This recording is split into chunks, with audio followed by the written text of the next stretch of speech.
Seja bem-vindo ao Podstart, o nosso podcast sobre empreendedorismo. Hoje eu tenho a alegria de receber aqui a minha amiga, advogada e corretora de imóveis, Raquel Dombrowski. A Raquel atua não só no mercado nacional, mas também no mercado internacional. A gente já se conhece há algum tempo, né, Raquel?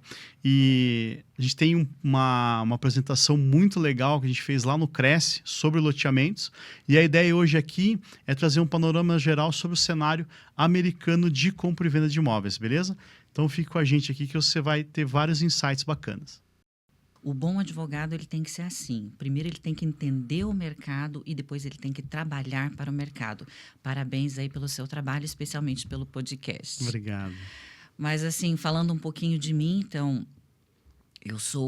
eu digo que eu nasci no pé da obra, com certeza, porque meu pai é engenheiro civil, ele nasceu em Curitiba, se formou na Federal do Paraná, então muitos colegas dele são os grandes construtores hoje aqui. E ele, na década de 70 e tantos, ele foi pela construtora Galvão, olha que interessante. Que legal. Ele foi trabalhar no primeiro edifício de Cascavel como engenheiro civil, Colombelli. E a partir de lá que ele conheceu minha mãe, então eu nasci em Cascavel. Então eu sou VIP, vinda do interior do Paraná, né? Do interior. Interior, Vamos deixar claro. Exato. Então eu sou VIP. E de lá, e cresci, e acabei entrando na faculdade lá, e resolvi terminar a faculdade lá para depois vir para Curitiba.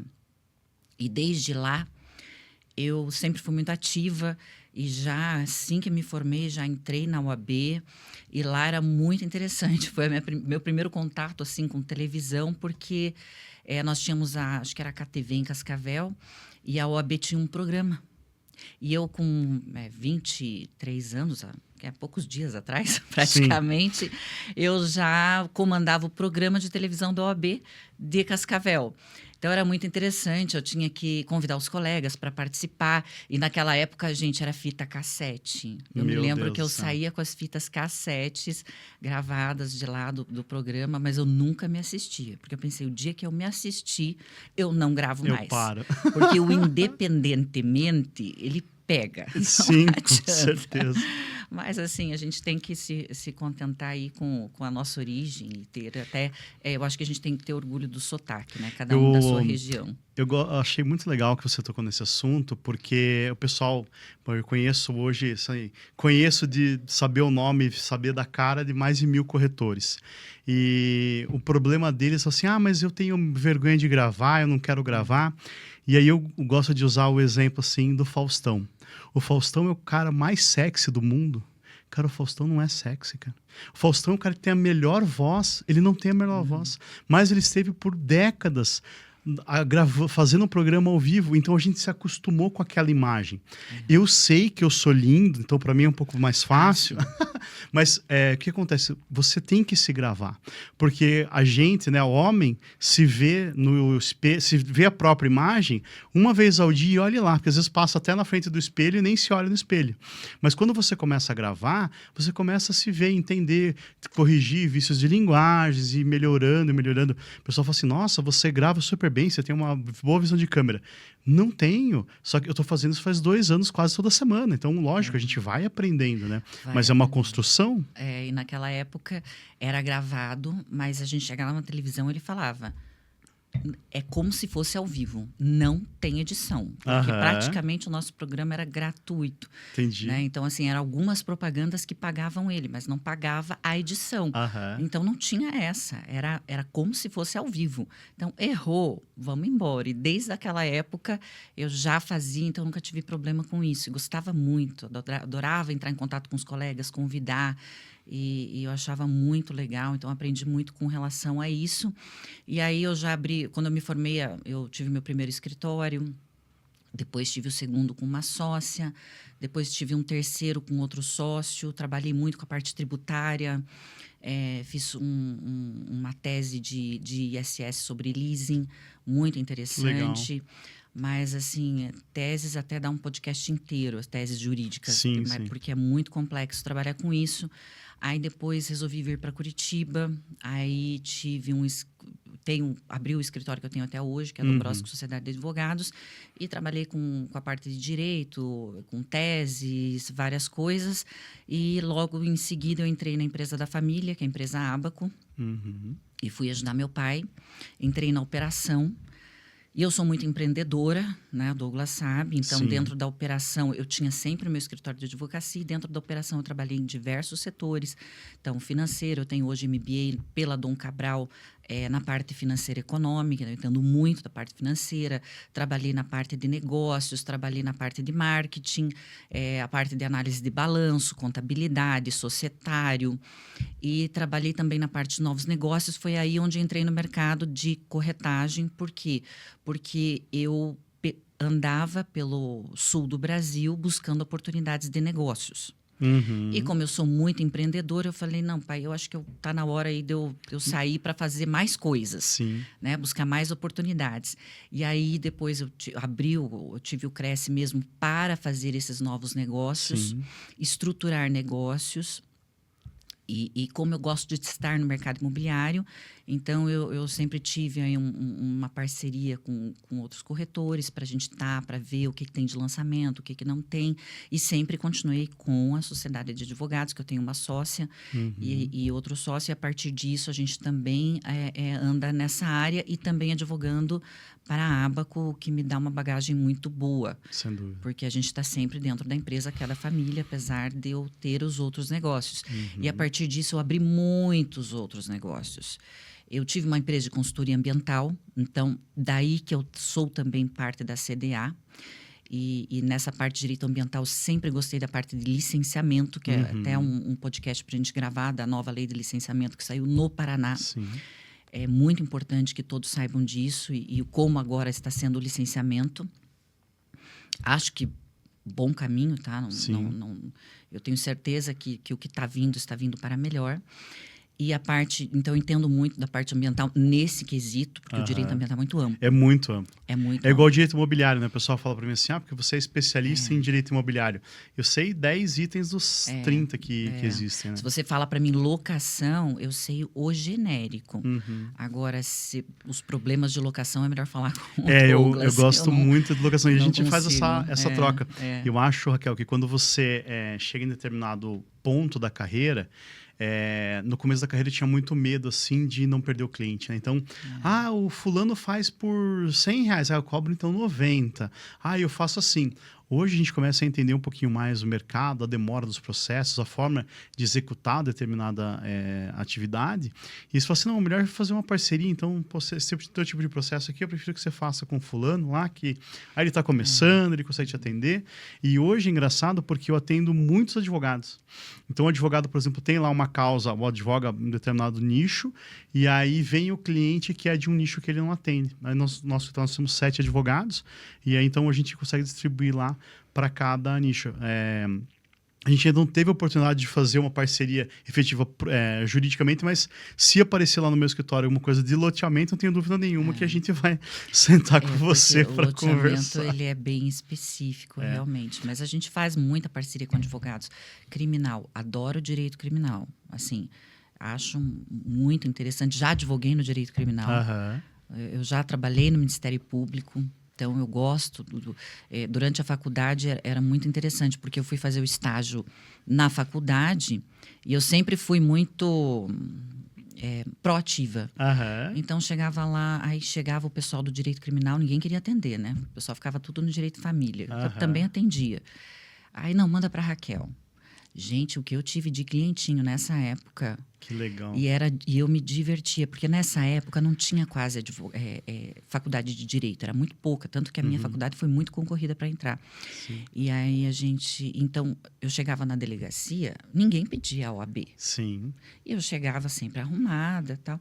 Doutora, eu falei, eu quero Chamou falar doutora, perdeu, né? Você já tá por cima da carne. Eu quero falar com o meu cliente, assim, ninguém pedia OAB. Eu sempre entrava lá e acabou. Falava com os clientes e fazia as defesas e chegava no fórum e o advogado que era para ir junto. Sim.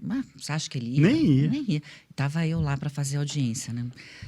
Agora, o que eu vou fazer? Eu não sou advogada, né? Eu chegava eu só podia advogado, eles me davam sempre os processos, na época tudo físico.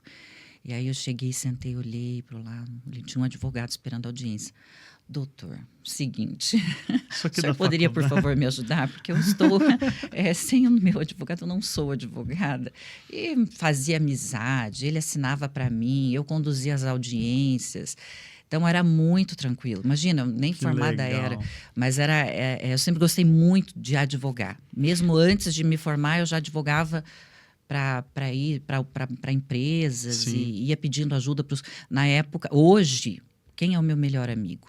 Chama-se ChatGPT. Aham. Aí hoje, quando estou com dúvida, eu falo, Chat, bom dia. Poderia, por favor? Eu vou. A gente pode entrar no tema do ChatGPT, inclusive quando eu estava vindo para cá, não sei se o pessoal de casa sabe, você pode ligar a câmera e conversar com ele como se fosse um interlocutor mesmo. E aí, quando eu estava vindo, eu entendo de mercado internacional. Eu tenho um processo criminal só em andamento, fora os da Maria da Penha, né? Que é o maior processo do Brasil. Um processo da Unique Forex, né? Um processo de 29 bilhões de reais de lavagem de dinheiro, evasão de divisas. Eu sou advogado nesse processo. Eu digo que, assim, que eu entrei nesse processo por causa da parte econômica, que eu entendo, né? Tem um advogado que é o criminalista que está defendendo o cliente, e a gente faz as petições lá a 4 mãos. E eu falo assim, o que eu entendo da área criminal é justamente só essa parte de evasão de divisas. Porque o que acontece? O meu cliente, ele não fez nada de errado, né?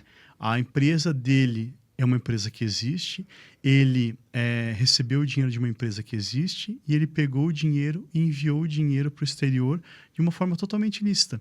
Ele recolheu todos os impostos, ele fez tudo certinho. Tanto que a gente já está, acho que há 6 anos e ainda não teve denúncia. Só está na fase de inquérito do processo. Porque eles ficam rodeando, tentando buscar, e ele falou assim, cara, eu não fiz nada certo. Porque quando ele foi transformar a empresa dele numa multinacional, ele foi abrir, desculpa, uma sede no exterior, ele pegou e contratou os melhores advogados e contabilistas do país, falou assim, olha, eu tô bem aqui no Brasil, eu quero expandir o meu negócio para o exterior porque eu quero estar exposto ao mercado inglês, né? Para quem não sabe, a moeda mais usada no mundo é o dólar, mas a moeda mais que tem um valor agregado maior, a mais forte, é a libra esterlina, né? Então, você ter libra esterlina, assim, é muito difícil a libra virar R$1. Né? É praticamente impossível isso acontecer. Aí no dia seguinte, a Libra cai a R$1. Isso pode acontecer, né? Isso é para você fazer um negócio ao vivo. Mas o que acontece? Eu até vou fazer assim, uma introdução para a gente entrar no nosso tema central do podcast hoje, que é o seguinte.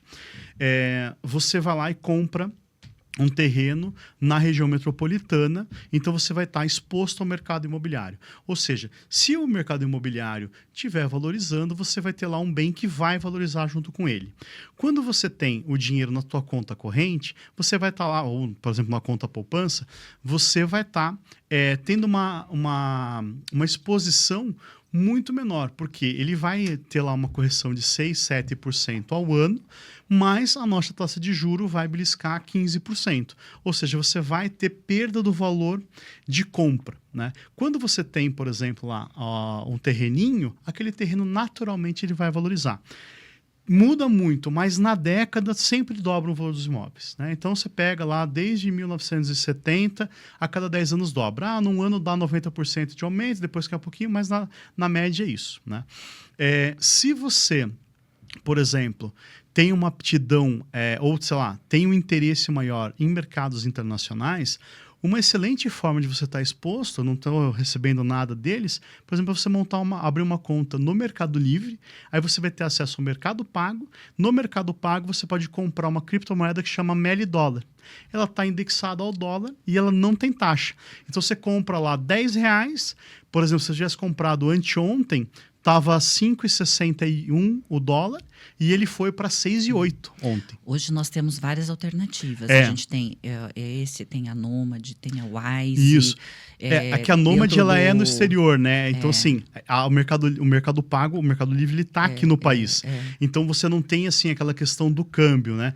No Nômade, nos outros, você ainda tem uma exposição do câmbio. Você não compra criptomoeda, né? Você compra cripto. Mas aí, olha só que bacana. Então, imagine você, ao invés de comprar um terreno aqui na região metropolitana, que você tem lá o imposto, né? Você pode ter um uso capião, por exemplo.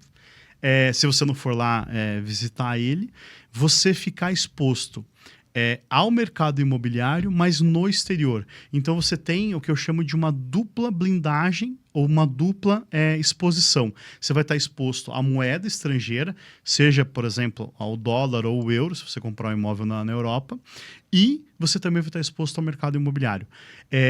No mundo todo, as pessoas estão morando ou comprando imóvel. Não existe uma situação de que, não, agora eu vou morar numa cabana, eu prefiro morar em cabana, né? Então, a chance, por exemplo, de você comprar um imóvel, seja aqui ou seja no exterior, e perder dinheiro é muito pequena, né? A gente vai entrar, assim, eu quero entrar no detalhe, por exemplo, inclusive, como você faz, né? Então, eu quero comprar uma casa nos Estados Unidos. Eu tenho que ir lá fazer de forma oficial, tá, pessoal? Fazer um câmbio para o exterior. Esse câmbio, ele vai sofrer uma tributação lá. E aí, quando eu faço, por exemplo, eu compro uma casa lá para locação, esse imóvel vai estar lá no exterior, eu pego aquele dinheiro e eu posso usar ele aqui no país, ou eu posso viajar para o exterior e gastar ele lá. Se eu usar esse dinheiro lá no exterior, eu não tenho nenhum tipo de tributação, porque ele é um lucro obtido no exterior e foi gasto no exterior. Eu só vou ter uma taxa, por exemplo, para trazer de volta o dinheiro que eu quiser. A Raquel, eu vou te confessar uma coisa, eu não sei onde você mora, Raquel, porque assim, eu olho para Raquel, eu vejo o Instagram da Raquel, ela está nos Estados Unidos. Aí eu olho a Raquel, ela está na Europa. Onde é que você está morando hoje, Raquel? Conta para mim. Então, eu acho que nós todos somos cidadãos do mundo, né? Então, é importante a gente estar de olho em tudo que acontece. E eu gosto muito de estar de olho e, mais do que isso, viajar para entender realmente. Uma das minhas paixões é a geopolítica e a economia, especialmente a economia global. Então, desde 2016, eu faço parte da ANAR, da Associação Nacional dos Corretores de Imóveis dos Estados Unidos. Então, desde aquela época, a ANAR ela tem um evento anual com 20 mil corretores. Nossa, que legal. É incrível, você não acredita o evento que eles fazem, a quantidade de pessoas. E o conteúdo das palestras é fantástico, é muito bom se você fala inglês, se você puder aproveitar realmente esse conteúdo, porque os corretores americanos, eles são diferenciados, tá? Eu acho que a gente tem que falar outro dia só sobre diferença entre mercado, como é o corretor aqui e como é o corretor nos Estados Unidos e por que nós não conseguimos chegar naquele modelo. Porque é um modelo que o mundo tem que se espelhar. O corretor é muito respeitado lá. Tanto que ele tem orgulho de ser corretor. Quando você vai jogar golfe, por exemplo, você vê que o corretor vai jogar golfe, ele vai com o boné de que ele é corretor, com o PIN, para fazer o quê? Networking.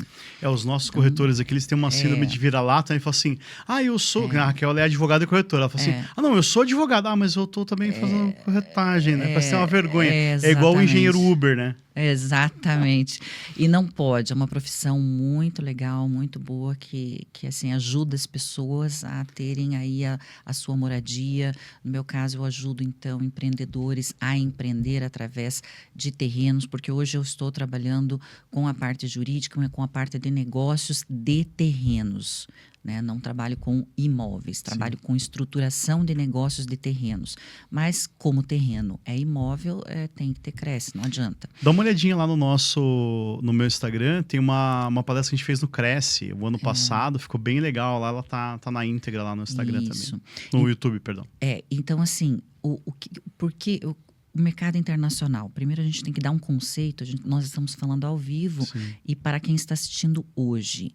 Porque a gente não pode ter medo de falar do que está acontecendo também. Perfeito.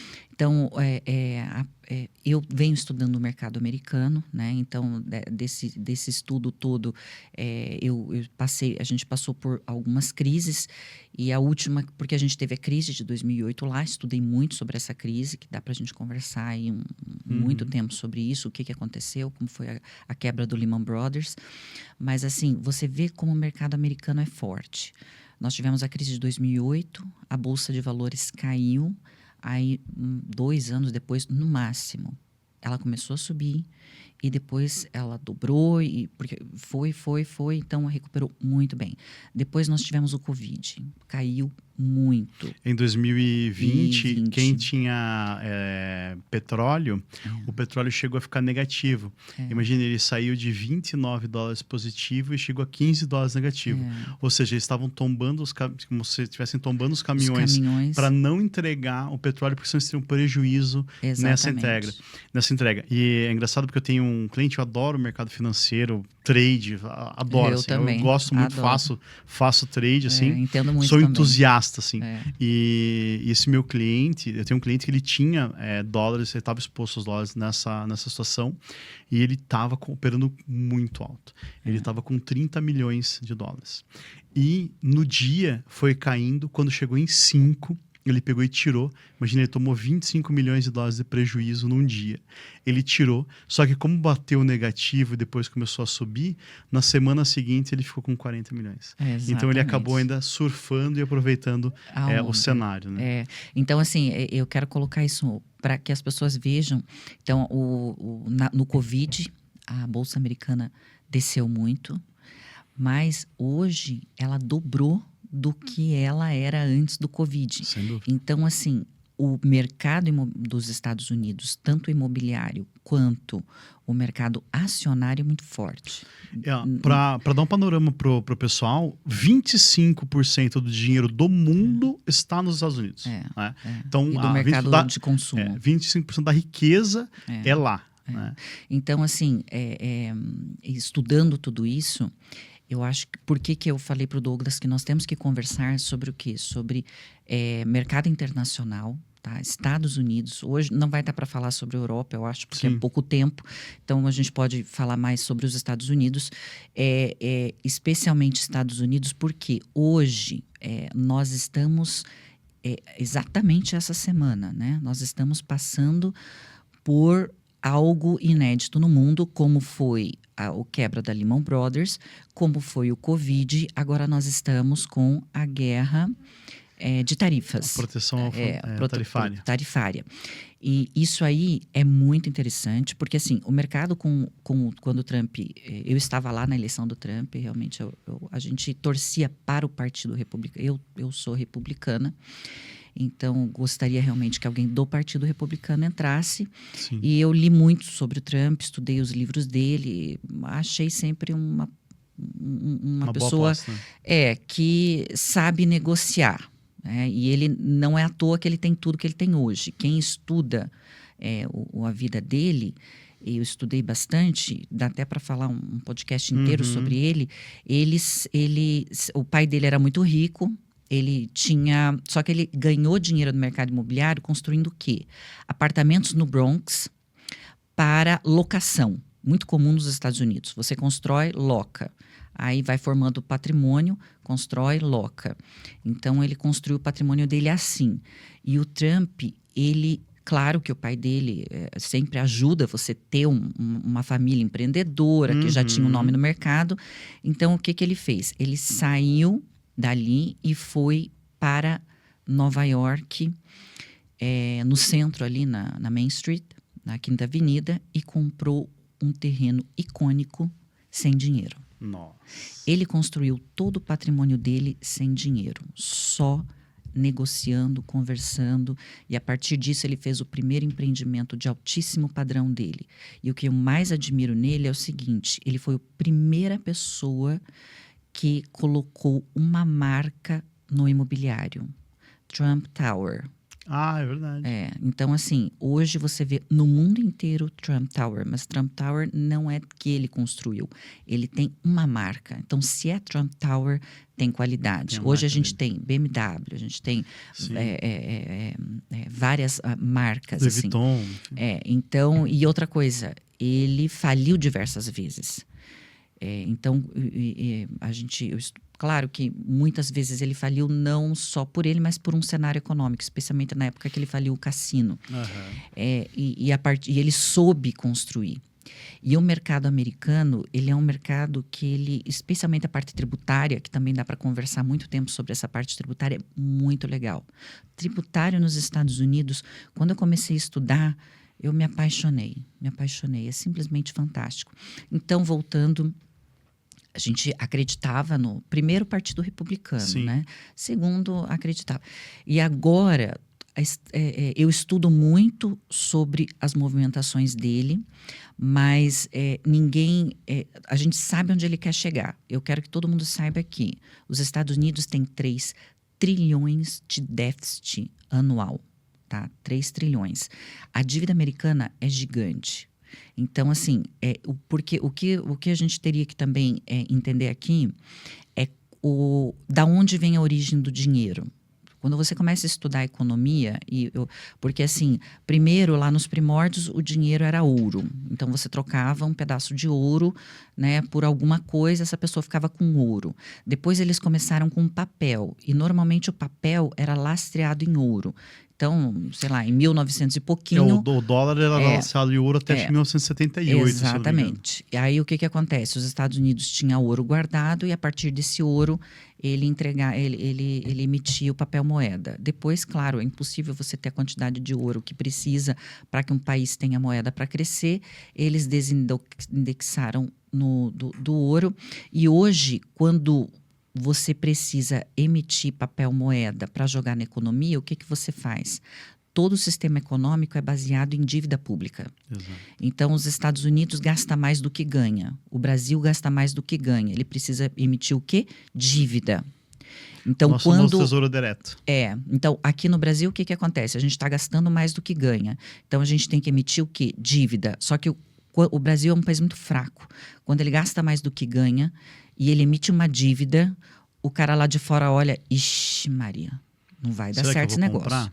Aí a gente tem que aumentar cada vez mais o juro, porque o cara lá de fora vem e fala assim, puxa vida, 14%, 15%, risco Brasil, eu acho que eu vou.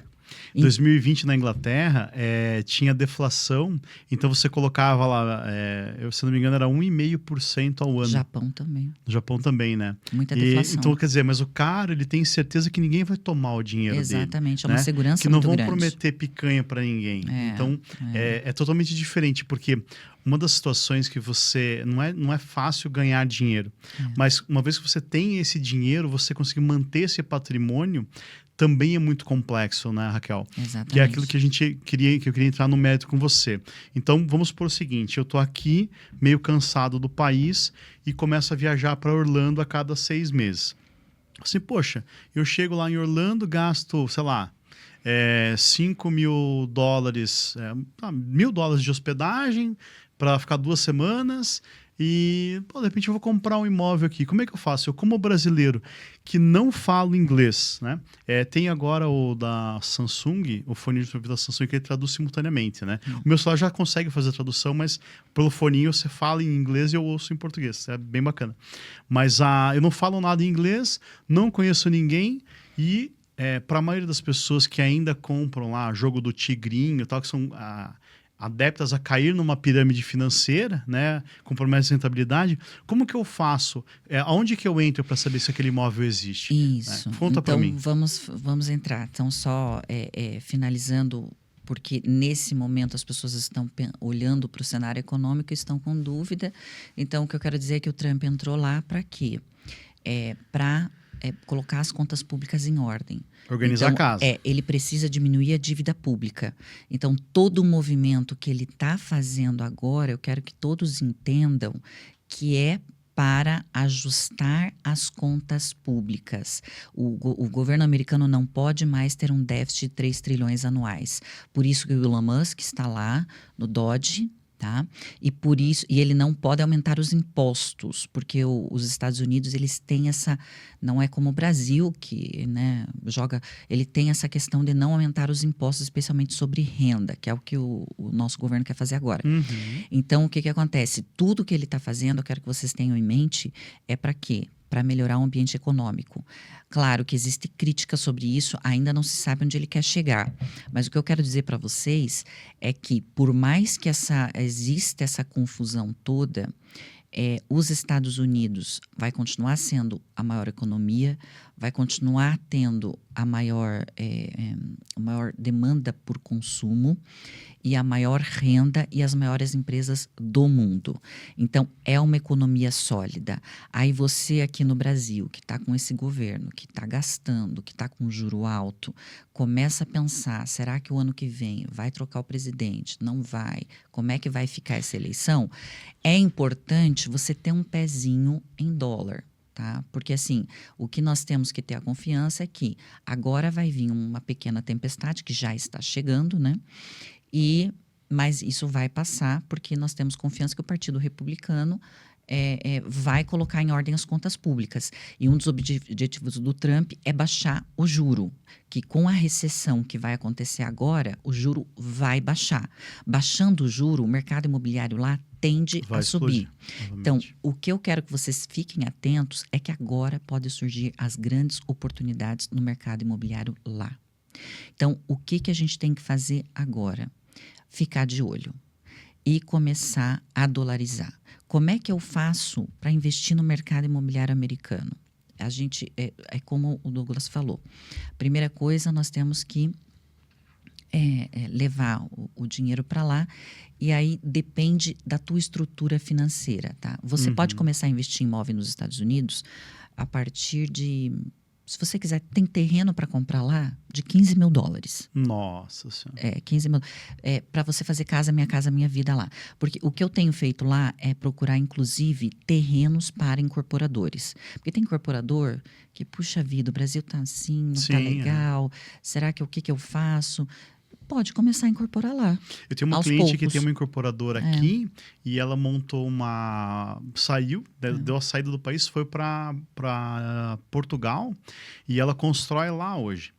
E ela falou assim, é um absurdo, porque aqui o cenário, muda o governo e tal, mas aí, o país não muda, né? São pequenas coisas assim que se alteram. Eu acho que deve acontecer as mesmas coisas lá no Estados Unidos. Exatamente. Agora a gente está com essa expectativa de recessão. Pelos 4 anos. O que é bom, tá? Porque para quem quer investir no mercado imobiliário, pode ser uma boa oportunidade. Sim. E é o que o Douglas falou. O terreno, o imóvel, ele acompanha a inflação. Ele acompanha a inflação no mínimo. E ainda ele acaba se valorizando e pode te gerar renda. Então, o que nós temos oportunidades hoje no mercado imobiliário para quem quer investir lá? Nós temos... Vamos colocar... Por que eu gosto de Orlando? Tá? Eu gosto também da região de Miami e também da região de Tampa. Flórida, por quê? Porque a Flórida recebe hoje o maior número de visitantes por ano de turismo e também recebe uma migração, tanto mundial como local. As pessoas estão saindo dos estados e vão para lá do norte, indo para o sul, saindo da Califórnia, vindo Texas ou Flórida. Texas e Flórida são um dos melhores estados que tem. Flórida é bom porque é mais perto para nós, né? Então, aí começando com isso. Por que Orlando? Porque Miami você está numa costa. Primeiro, Miami é muito difícil achar oportunidade, porque nós temos hoje problema. Né? Primeiro, nós temos para você comprar imóvel pronto, imóveis muito antigos que estão dando problema, especialmente prédios, por conta do solo. Até os novos estão dando problema, né?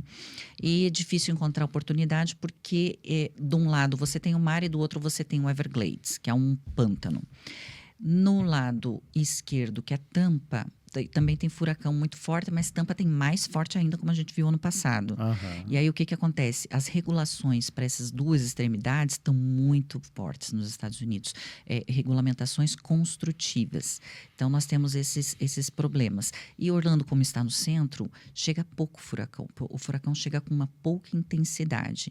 Então, é mais fácil de se investir porque o custo da construção é mais barata e você tem oportunidades em terrenos. E por isso vamos falar agora de Orlando, mas também temos oportunidades ali em toda a Flórida. E em Orlando você tem que tipos de oportunidades, tá? Eu vou falar uma oportunidade vamos começar com casas prontas. Nós temos o mais comum. A gente chama de casa de vacation, que é aquela casa bem legal, que, puxa vida, eu gosto de ir para Orlando todo ano com a minha família, adoro. Então, por que não ter uma casa lá? Na qual, quando eu vou, eu posso utilizar e quando eu não vou, eu deixo para locação. Tá? Orlando recebe 80 milhões de visitantes ano. Meu Deus. Então, ela está como a segunda, depois de Paris, maior, que mais recebe visitantes no mundo. Agora, com a inauguração do Universal, a previsão é recebermos 120 milhões de visitantes. Caramba, porque faz tempo que não se inaugura um grande parque em Orlando. Então, sempre vai ter cliente, tanto para a rede hoteleira quanto para a rede de casas, de Airbnb. E as pessoas estão cada vez mais migrando para as casas. E quando você for falar comigo, eu gostaria de investir numa casa. Nós temos pessoas especialistas para achar a melhor casa para você na melhor localização. E o mercado de Orlando é muito especializado. Então, você tem tudo em planilha, tá? E você tem por região todos os dados. E aí você consegue fazer com que a previsão da locação seja boa, mesmo. mais assertiva. Raquel, e lá eu tenho no órgão, a gente tem o Cresce aqui, né, o COFES, lá eu tenho esses imóveis catalogados no órgão específico ou não? Como é que eu faço para O mercado é acessar? muito organizado nos Estados Unidos. Por quê? Eu digo que é como se fosse o advogado. Você tem o réu, advogado réu, advogado doutor. Então, lá é muito comum você ter o corretor do comprador e o corretor do vendedor. Por quê? Porque lá é um mercado de exclusividade. Por que eles conseguem ser um mercado de exclusividade? Porque eles têm uma coisa chamada MLS.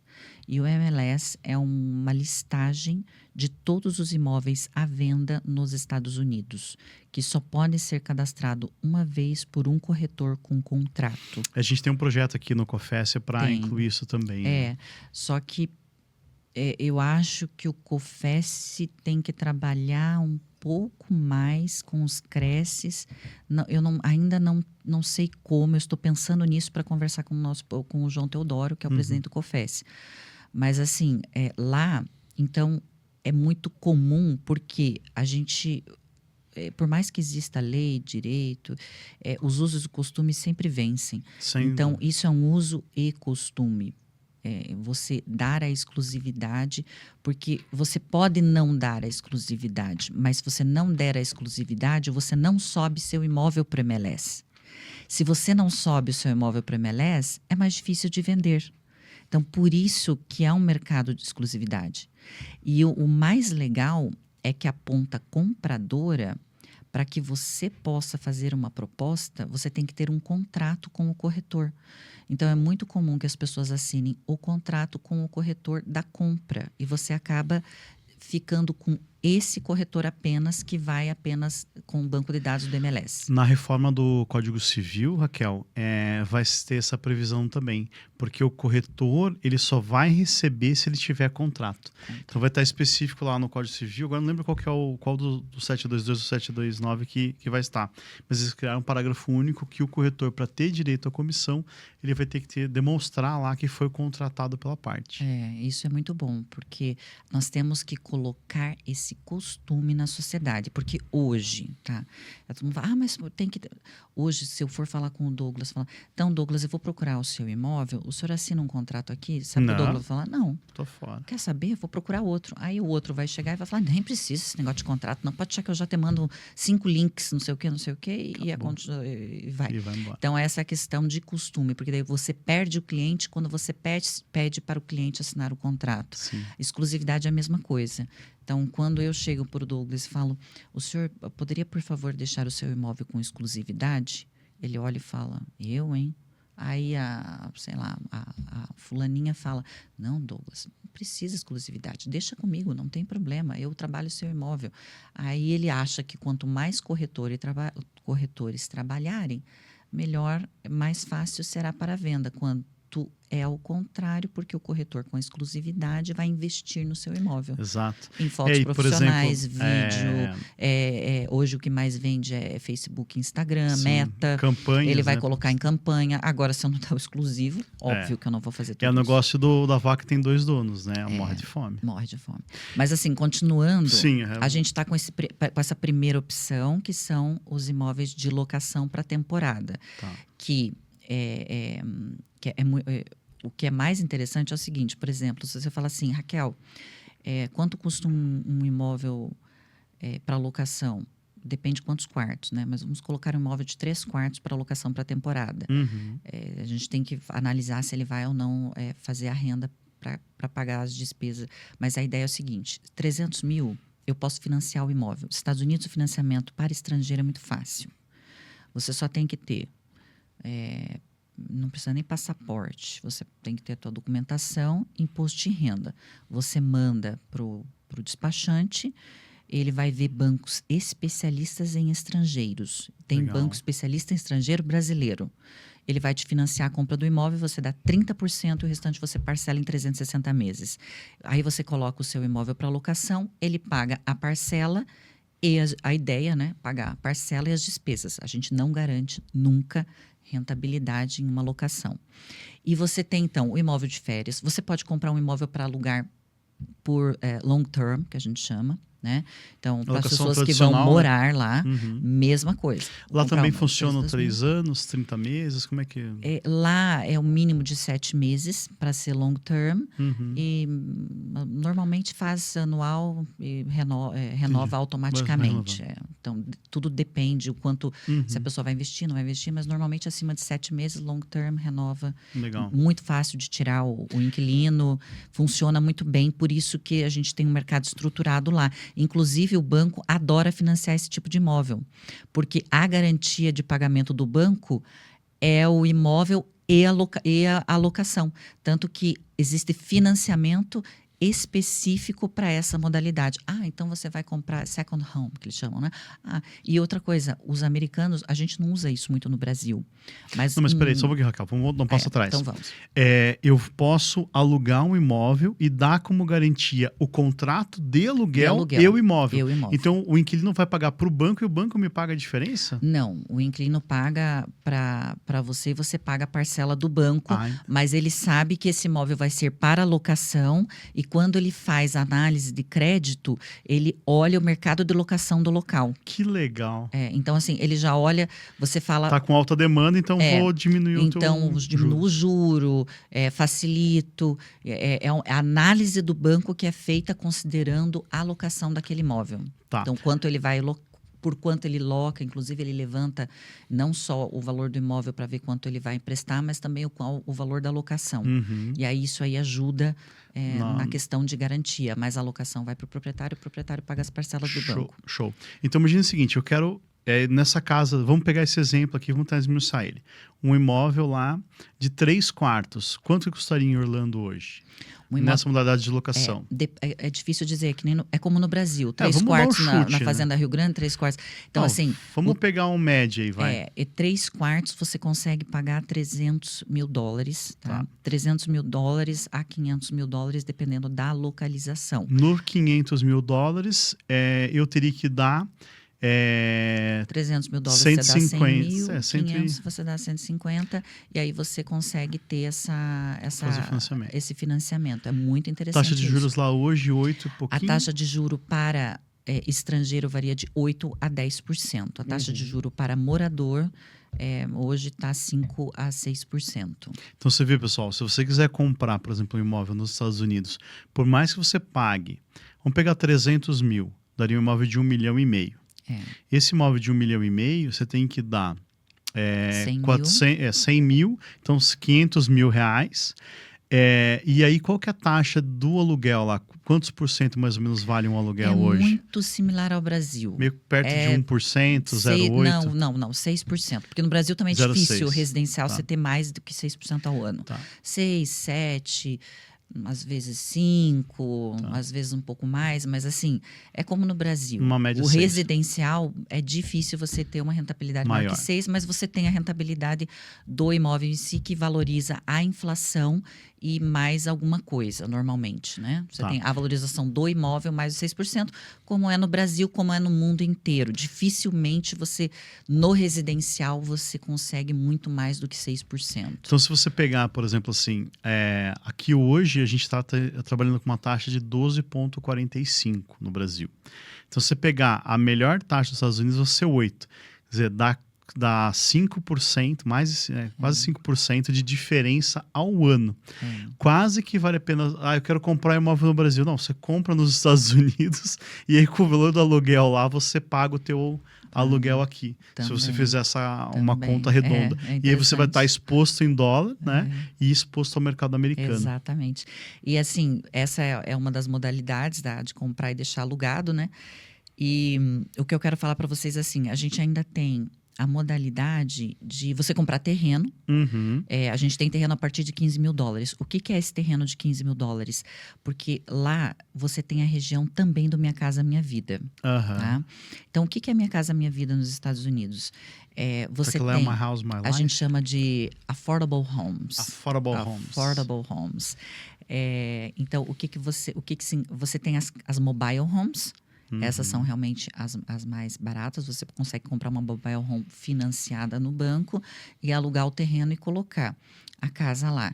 Então, essa seria realmente uma mobile home, sei lá, $100 mil custa, mais aluguel de terreno. Então, você qual tem seria a metragem dessa casa, assim, mais ou menos? Os Estados Unidos é muito interessante as metragens. Quer ver? Eu vou falar a metragem da Affordable Home, por exemplo. Nós temos uma linha de investimento que é construir casas, Minha Casa Minha Vida nos Estados Unidos. Então, Douglas, vamos construir Minha Casa Minha Vida? Vamos. Aonde? Nos Estados Unidos. Como que funciona isso? Nós vamos pagar o terreno, que custa de $15 a $35 mil, dependendo de onde está o terreno, de como ele está, tudo depende da localização. Sim. Aí, sobre esse terreno, nós vamos construir. A construção vai te custar mais ou menos, sei lá, uns $200 e tantos mil. E a Affordable Homes, ela é, em média, o $300 mil, tá? Então, o Affordable Homes vai lá de, sei lá, 200 mil até 400 mil é considerado Affordable Homes. E, para a primeira moradia, você tem incentivo do governo, que é mais ele te paga, o governo estadual da Flórida, acho que paga $40 mil de incentivo para o americano pela primeira casa. De 20 a 40, depende da tua situação. E, veja bem, Minha Casa Minha Vida nos Estados Unidos. A metragem, 160 metros quadrados. Caramba, que legal. É uma coisa incrível. Quando eu cheguei lá, que eu vi o construtor parceiro nosso, a casa que ia ser vendida para quem é trabalhador do Amazon, para quem sabe aquele... Tem um salário mais baixo. Tem um salário mais baixo. Eu falei, não é possível, acho que é melhor que a minha casa. Com certeza. É 160. Tem até 180 metros quadrados com 4 quartos. E não são pequenos os quartos. Sim. A cozinha é maravilhosa. E o melhor dos Estados Unidos é que os appliances vêm junto. Geladeira, fogão, máquina de lavar, muitas vezes, essas vezes vem. O depurador do fogão, tudo, e todo o armário da cozinha. E armário, às vezes, até no banheiro. Então, assim, é incrível. Por que isso é importante? Porque isso vai no financiamento. Financia junto, né? Imagina... Eu tenho um amigo que mora... Agora ele... Não sei se está em Jacksonville, mas ele morou em Orlando há muito tempo. E ele trabalhava recolhendo os eletrodomésticos novos, que eram entregues com as casas. A pessoa comprava uma geladeira daquela de 2 portas maravilhosa. Só que o americano não gostava. Ele queria uma maior ainda, uma diferente. Aí ele pegava, ele recebia $50 para tirar a geladeira nova e descartar. E ele falou assim, cara, a minha casa tinha coisas que eu nunca tive no Brasil. E aqui ele tinha um alto cargo. Aí lá dirigia um caminhão. Porque o pessoal lá descarta, assim, como se fosse alguma coisa. É incrível. Raquel, então assim, eu quero comprar essa casa, desse terreno de 15 mil E construir. e construir. Eu faço o Pix, aqui não dá pra fazer Pix, tá? Então eu vou fazer a transferência, eu tenho que abrir uma conta nos Estados Unidos. Isso. Você consegue hoje assessorar todo o processo? Todo o processo. Nós aconselhamos sempre, depende de quanto dinheiro você quer investir. Se você quer investir bastante, a gente recomenda fazer uma offshore. Sim. Pode ser nas Ilhas Caimã, por exemplo. Sim. Então você abre essa offshore que é totalmente Offshore legal. é uma... É uma empresa fora do Brasil. Você tem uma empresa, só que você tem uma empresa fora do Brasil.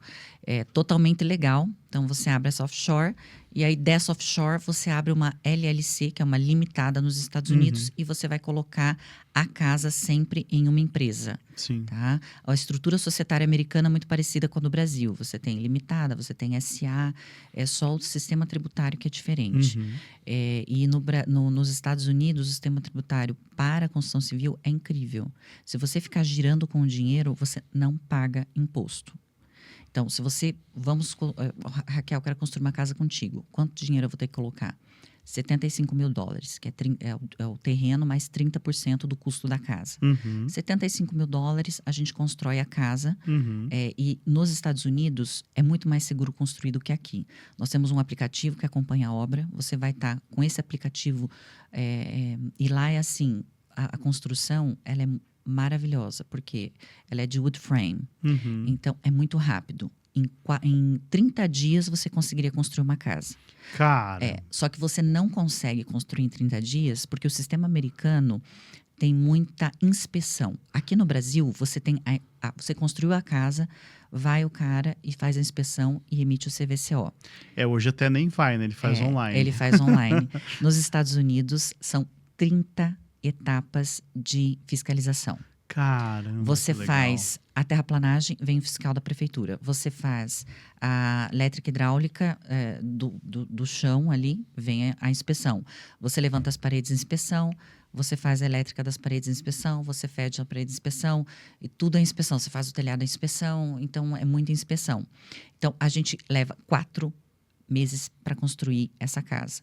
Todo o processo de comprar o terreno e vender seriam 8 meses. O que pode demorar mais é a venda. Às vezes demora um pouco mais, um pouco menos. E a gente acredita numa TIR de 21%. Né? A TIR ali vai ser praticamente igual ao ROI, porque você não vai passar de um ano. Pessoal, o ROI é o retorno sobre o investimento, né?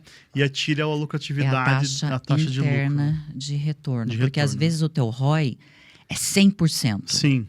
Só que esse 100% vai entrar daqui a 10 anos. A sua TIR fica 2% ao ano. Isso. Então, você não pode olhar só o ROI. A gente pode fazer um podcast só sobre como olhar economicamente um projeto. Porque muita gente olha, vou botar 300 mil aqui, vou tirar 600. E quando é que você vai tirar esses 600? Sim. E aí, então, né? eu fiz essa transação, aportei lá esses $300 mil, saiu a construção. Qual que é o valor de venda dessa casa? Então... Se eu vender no... Porque eu ouvi um cara falando que em 45 dias, normalmente, se vende um imóvel nos Estados Unidos. A ideia é vender em 45 dias, exatamente isso.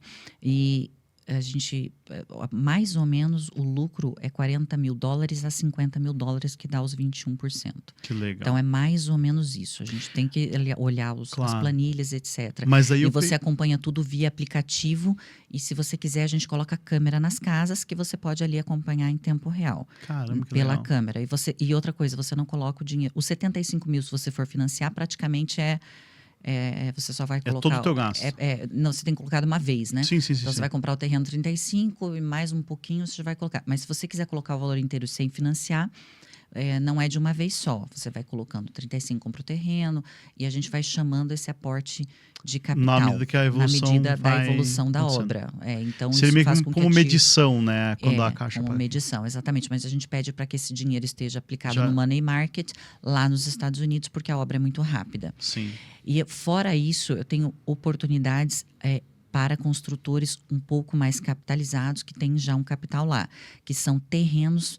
Dá para dizer que são terrenos para loteamento lá. Que legal. Porque como funciona o loteamento nos Estados Unidos? Aqui, nós fazemos loteamentos e vendemos o lote a prazo financiado direto. Lá ninguém compra lote financiado direto. Então, quando você faz um loteamento, você faz e vende para construtoras. Porque o mercado desenvolvido, ele é realmente direcionado para isso. Tá?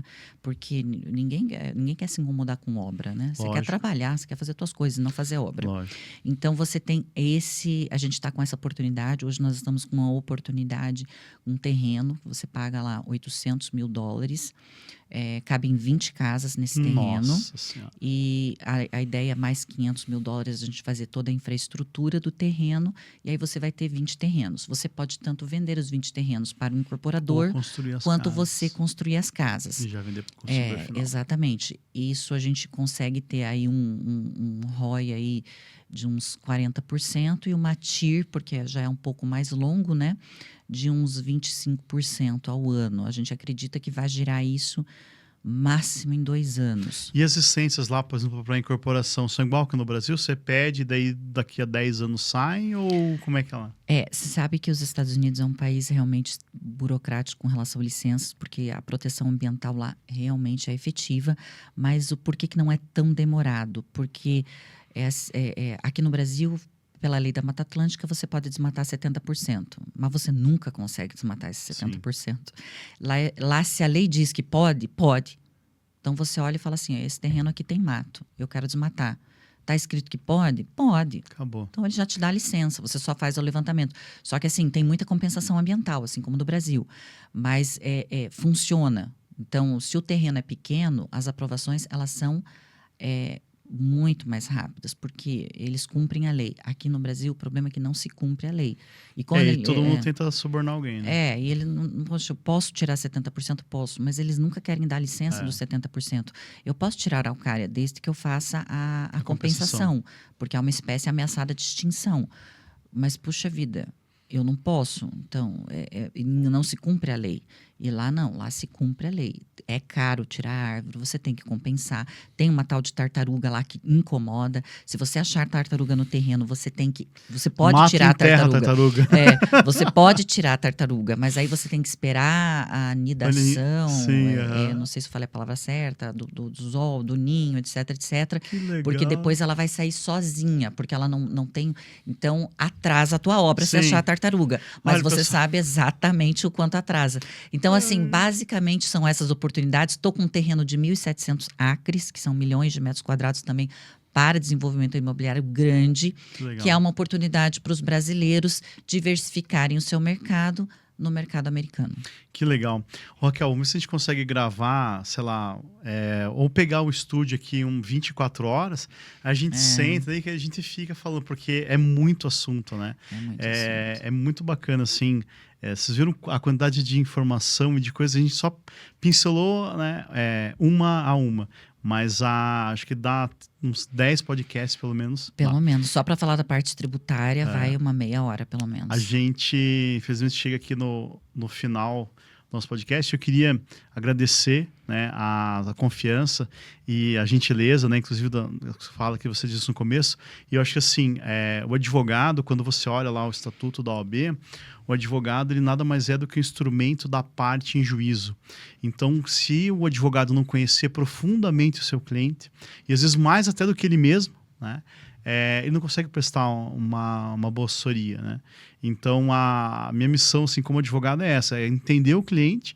E, lógico, a gente acaba nichando, né? Então, eu não faço só área imobiliária, faço área empresarial. Então, mesmo assim, a gente tem que entrar profundamente lá no cliente, entender qual que é o negócio dele para conseguir fazer o melhor negócio. E eu vejo que você, tanto na advocacia, mas principalmente na área imobiliária, também faz isso. Você não vai tentar vender uma coisa para um cara que não tem a menor aptidão para comprar aquilo, né? Eu acho que você senta com o cara, entende o cliente e aí consegue não só gerir um loteamento aqui no país, mas agora no mundo inteiro, né? Então, obrigado mesmo. E eu queria que você deixasse um recado pro nosso público e as suas redes sociais também. Então eu agradeço muito novamente de estar aqui contigo, foi excelente, parabéns aí pela iniciativa do podcast. Eu sou uma grande consumidora de podcast, todos os dias eu escuto algum, então, porque hoje em dia a gente tem uma vasta gama de conhecimento disponível basta você consumir. Então, eu consumo muito. Aí, eu quero sempre colocar para todos essa oportunidade de investimento fora do país, para que agora, nesse momento, a gente olhe para o mercado, porque todo mundo fala, podia ter comprado uma casa durante o Covid, estava tão barato, não comprei. Será que agora nós não vamos passar pelo mesmo momento de oportunidade de 2008, quem comprou em 2008? Então, vamos todos estar de olho. Eu estou aqui para ajudar quem precisar. Então, agradeço novamente. Show de bola. Obrigado, pessoal. Então, nós no Podstart agradecemos. A gente volta daqui a 2 semanas, não. Hoje tem à noite, às 17 horas. Estaremos aqui também ao vivo. E siga a gente nas redes sociais. Todas as redes sociais é Douglas Villari. Inclusive, agora estou no Kawaii. Acredita? Legal. Beleza? Obrigado, pessoal. Valeu, hein? Obrigada.